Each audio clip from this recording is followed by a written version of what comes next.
So it's been a while since we did a video like this, and I figured that today we would ruin some childhood memories. To say that to ruin a childhood just means that all of what I'm going to talk about right now was in fact everything you did as a kid, and that, as far as we know, that is a load of bullshit. So anyways, today we are going to dive into the world of the real fairy tale stories.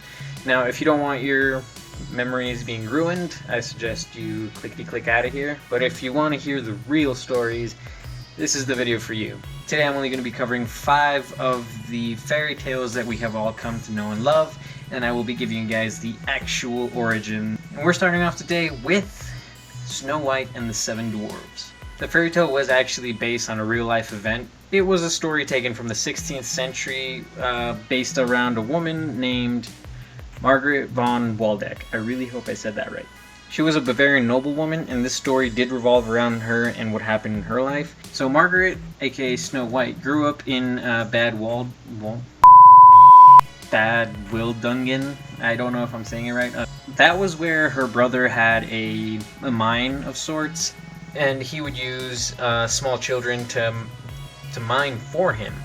Now, the conditions that were needed in this mine left the kids severely crippled and deformed and left them just awful, and that led people to call them dwarves, hence the Snow White and the Seven Dwarves. Now, Margaret's mother hated her, sent her off to the Brussels court.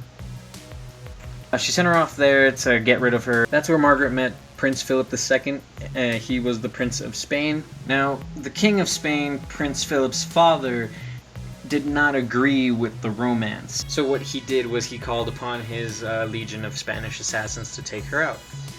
And they did. They poisoned her. And that is how the story ends. Hansel and Gretel. This story actually has a lot of different versions to it. It is believed that Hansel and Gretel was just a story to keep kids from wandering off. But during the Great Famine of 1315 and 1317 AD, that left most of Europe and England in ruins, there was a new meaning to Hansel and Gretel. Because at that point, some parents, so stressed out and frustrated about the economy and the disease and whatever was going on at that time, felt that it was only just to pretty much abandon their children in the woods and slaughter their house animals. But a new one that I didn't know about was that probably the story went that Hansel and Gretel stumbled upon a successful baker's home. The baker Katharina Straterin, I don't know if I'm saying that right. In the 1600s, she baked the most amazing gingerbread cookies that led most of the town to believe that she was a witch using witchcraft to make these cookies amazing.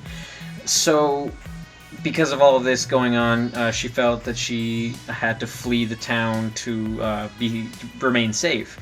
Once that happened, there was a posse that was formed that hunted her down, brought her back to her house, and burned her alive in her own oven. Crazy.